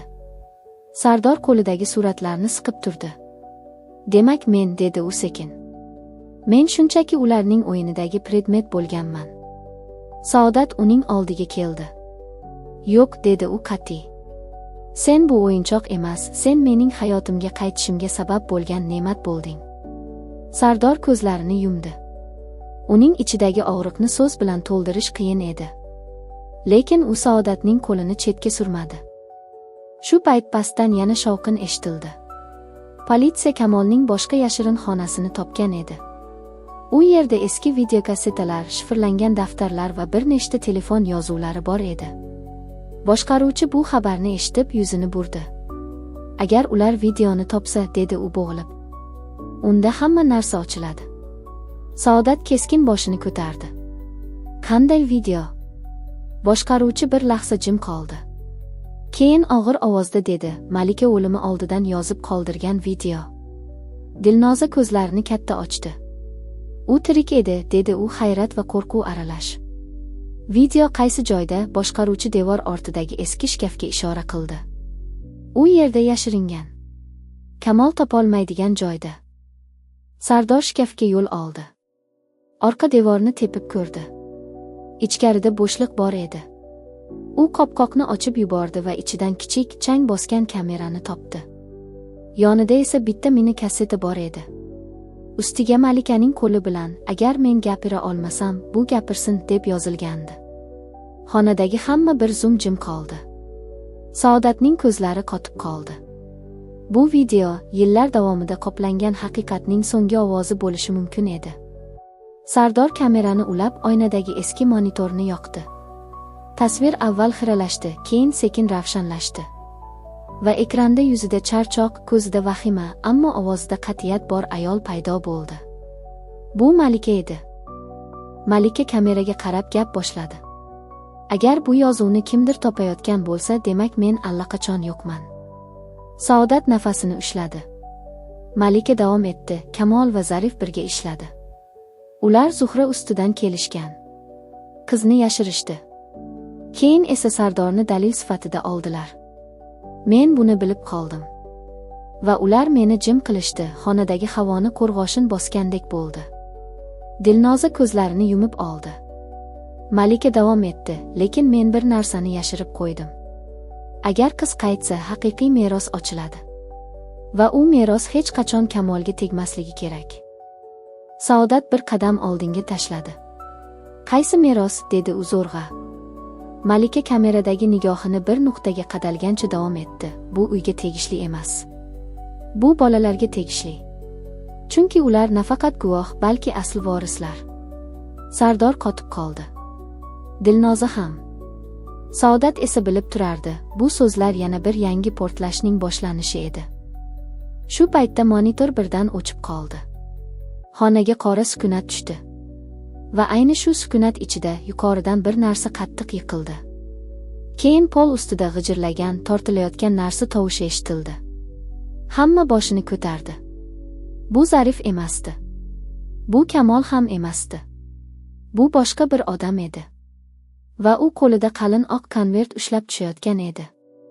Konvertda esa bitta so'z yozilgandi, asl tug'ilganlik hujjati. Saodatning yuragi urishdan to'xta yozdi. Chunki bu konvert ochilsa, Sardor va Dilnoza haqidagi so'nggi savollarga javob berilishi mumkin edi. Va ehtimol shu javob ularning bir-biriga bo'lgan munosabatini ham qayta yozib yuborardi. Saodat konvertga tikilib qoldi. Xuddi shu kichkina oq qog'oz ichida butun hayotining tugunlari, yillar davomida yopib kelgan yaralari va endi ochiladigan so'nggi haqiqat yashiringandek edi. Qo'llari qaltirab u konvertni oldi. Barmoqlari qog'oz chetini bosgan zahoti yuragi g'alati urib ketdi. Sardor bir qadam yaqinlashdi. Dilnoza esa nafasini ichiga yutib Saodatning yuziga qaradi. Xonada hech kim gapirmadi. Faqat uzoqdan kelayotgan politsiya shovqini, qasr devorlaridagi eski shamol va odam yuragini ezadigan sukunat bor edi. Saodat konvertni ochdi. Ichidan bir nechta hujjat, eski tug'ruq yozuvi va bitta sarg'aygan xat chiqdi. Xatning ustida esa bitta ism yozilgandi, Dilorom. Saodatning ko'zlari yoshga to'ldi. Bu, dedi u zo'rg'a. Bu mening qizimning tug'ilgan yozuvi. Dilnoza qadamini orqaga tortdi. Men, dedi u bo'g'ilib. Men rostdan ham Dilorommanmi? Saodat boshini tez-tez qimirlatdi. Ha, bolam, dedi u. Ha. Lekin hujjatdagi tug'ilganlik yozuvi Sardor va Dilnoza bilan bog'liq yana bir dahshatli detalni ham ko'rsatardi. Qog'ozda ikki bolaning yonma-yon qayd etilgani yozilgandi.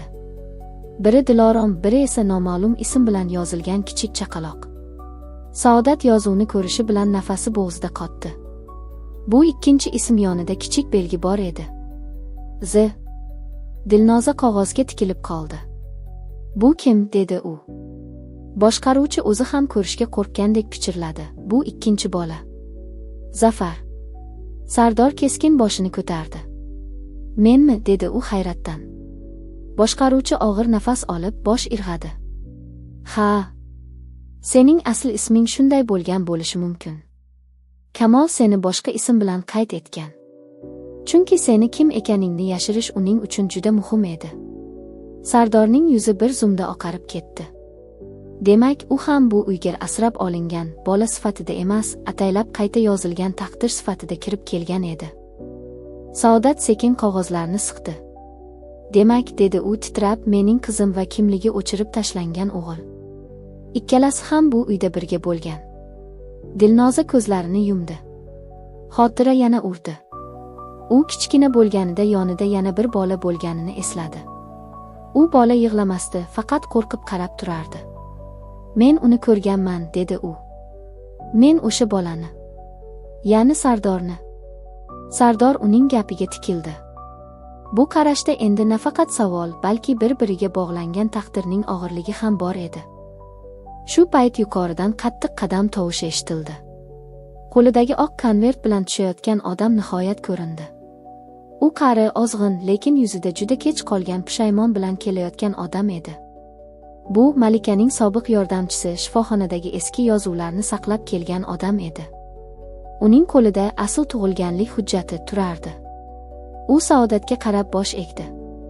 Men buni yillar davomida yashirib yurdim, dedi u bo'g'ilib. Chunki agar bu ochilsa, Kamol hali hammasini yo'q qilardi. U konvertni ochdi. Ichidan ikkita hujjat chiqdi. Biri Diloromga, biri esa Zafarga tegishli edi.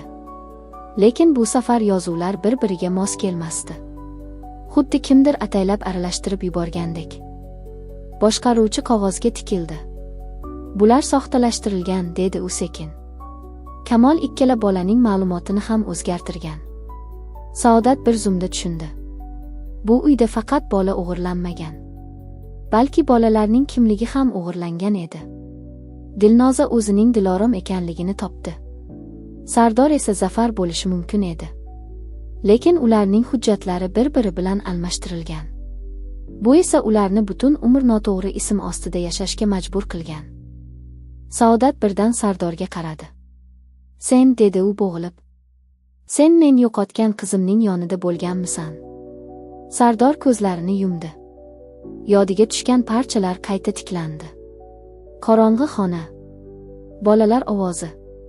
Bir ayolning qizimni ushla degani. U o'sha paytda bir bolani ko'rgan. Va endi o'sha bola o'zi ekaniga aqliga sig'may qolgan edi. Men eslayapman, dedi u zo'rg'a. Meni bir ayol ko'tarib olgan. U qo'rqib yig'lagan, boshqaruvchi chuqur xo'rsindi. Bu Malika edi, dedi u. U seni va Diloromni birga saqlab qolmoqchi bo'lgan. Lekin Kamol buni bilib qoldi. Kamolning yuqoridagi ovozi yana eshitildi. U politsiya bilan tortishar, qichqirar, lekin so'nggi dalillar allaqachon ochilib bo'lgandi. Politsiyachilar uni qo'lga olishga harakat qilishardi. Ammo u oxirgi bor xonadan chiqayotgan hujjatlarga ko'zi tushishi bilan vahimaga tushdi. Bermang, deb qichqirdi u. Bu mening yozuvlarim emas, lekin uning qichqirig'i hammasidan ko'ra ko'proq aybini ko'rsatardi. Saodat hujjatlarni birma-bir ko'zdan kechirdi. Ichida Kamolning boshqa bir ayolga yozgan maktublari ham bor edi. Va ular orasida eng xavflisi Nozimga yozilgan pul ko'chirmalari edi. Bu maktublarda o'g'ilni boshqa ism bilan qayd et degan buyruq ko'rinib turardi. Dilnoza bir lahza qotib qoldi. Demak, men ham, u ham, dedi u sekin. Bizning ismimizni almashtirishgan. Saodat unga qaradi. Ha, dedi u ko'z yoshlari bilan. Sizlar meni topib berish uchun emas. Sizlarni yashirish uchun o'zgartirilgansizlar. Sardor va Dilnoza bir-biriga qarashdi. Ularning yuzlarida g'alati bir sukut paydo bo'ldi. Chunki endi ular faqat sevgi bilan emas, balki bir xil yaralangan tarix bilan ham bog'langan edi. Lekin ayni shu lahzada bir savol hammani qotirib qo'ydi. Agar ism va hujjatlar almashtirilgan bo'lsa, unda ulardan biri kimning farzandi edi? Va ikkalasi ham bir vaqtning o'zida qanday qilib bu qadar yaqin bo'lib ulg'aygan? Saodat qo'lidagi xatning oxirgi satrini o'qidi. Va shu zahoti ko'zlari kattalashib ketdi. Chunki u yerda shunday yozilgandi: bu ikki bola bir xil qonga ega emas. Lekin ularning taqdiri bir odam tomonidan birlashtirilgan. Saodat xatni tushirib yubordi. Xuddi yer ostidan sovuq shamol urib chiqqandek bo'ldi. Boshqaruvchi esa yuzini yashirdi. Chunki u bu gapni yillar oldin bilgan, ammo aytishga jur'ati yetmagan edi. Kamol ularni almashtirishga birgina sabab bilan bormagan edi. Boylik uchun, albatta. Lekin bundan ham battar narsa uchun. U bu uyda tug'ilgan har bir bolaning kimligini o'zi belgilashni istagan. Kim voris bo'ladi, kim dalil bo'ladi, kim jim qoladi, kim yo'qoladi, hammasi uning qo'lida bo'lishini xohlagan. Va shu sabab u Diloromni qiz sifatida yashirib, Sardorni esa o'g'il sifatida qayta yozgan. Biri merosga bog'langan, biri sirga bog'langan bo'lsin degan. Shunda u ikkisini ham nazorat qila olardi. Saodat o'sha so'nggi haqiqatni eshitib, bir lahza butun dunyosi qorong'ulashganini sezdi. U endi nafaqat qizini, balki o'g'lining ham kimligini qayta o'ylayotgan edi. Sardor esa xuddi devor singandek jim turardi. Uning ichida bir savol aylanardi: men o'zimni butun umr kim deb bilib keldim? Dilnoza esa sekin kaftlarini ko'ksiga bosdi. Uning qalbida esa boshqa og'riq tug'ildi. Agar ular bir uyda birga o'sgan bo'lsa, nega taqdir ularni shu qadar yaqinlashtirgandi? Shu payt boshqaruvchi juda past ovozda gapirdi. Kamol ularni bir-biriga yaqinlashtirib ham qo'ygan, dedi u. Chunki u o'z jinoyatlari fosh bo'lib ketmasligini xohlagan. Bolalar birga ulg'aysa, biri ikkinchisiga tayanch bo'ladi deb o'ylagan. Lekin u xato qilgan. Bu gap xonadagi hammaning yuragini siqdi. Demak, Kamol faqat kimnidir yashirmagan. U ikki begunoh hayotni o'z rejasiga aylantirgan. Boshqaruvchi cho'ntagidan yana bir kichik qog'oz chiqardi. Bu safar qog'ozda faqat bitta gap yozilgandi: Malika tirik qoldirilgan bola haqida biladi. Saodat qog'ozni ko'rishi bilan o'rnidan sapchib turdi. Qaysi bola, dedi u. Boshqaruvchi bir zum jim qoldi. Keyin juda sekin dedi: Sardor haqidagi bola. Sardor boshini ko'tardi. Men haqimda yana nima bor? Boshqaruvchi javob berishdan oldin Dilnoza xotira ichida yana bir manzarani ko'rdi. U kichik xonada o'tirgandi.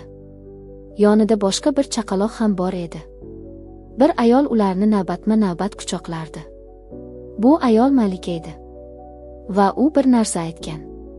Bu bolani ham olib ketishsa, men hammasini ochaman. Saodat hayrat bilan boshini silkitdi.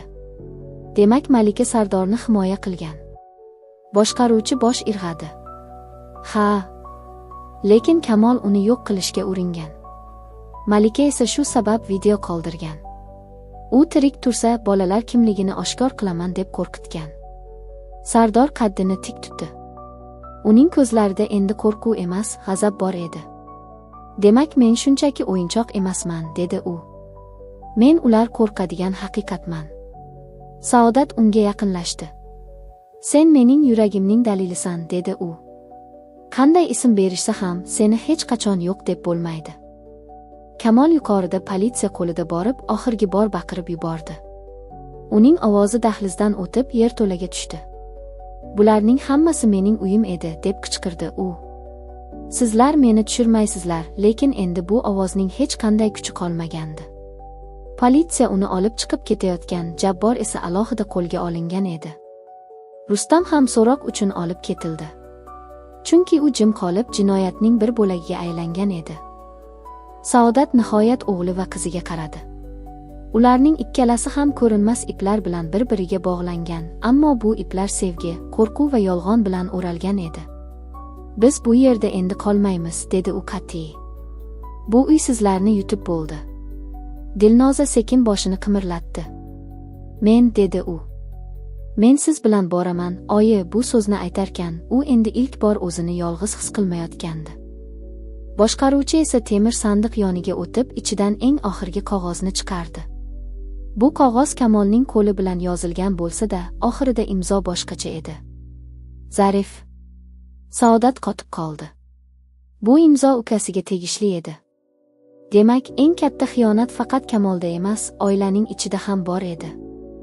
E'tiboringiz uchun rahmat. Qissadan o'zingizga kerakli xulosani chiqardingiz degan umiddamiz. Tutash qalblar kanaliga obuna bo'lishni va qo'ng'iroqchani bosib qo'yishni unutmang. Keyingi hikoyalarda ko'rishguncha sog' bo'ling.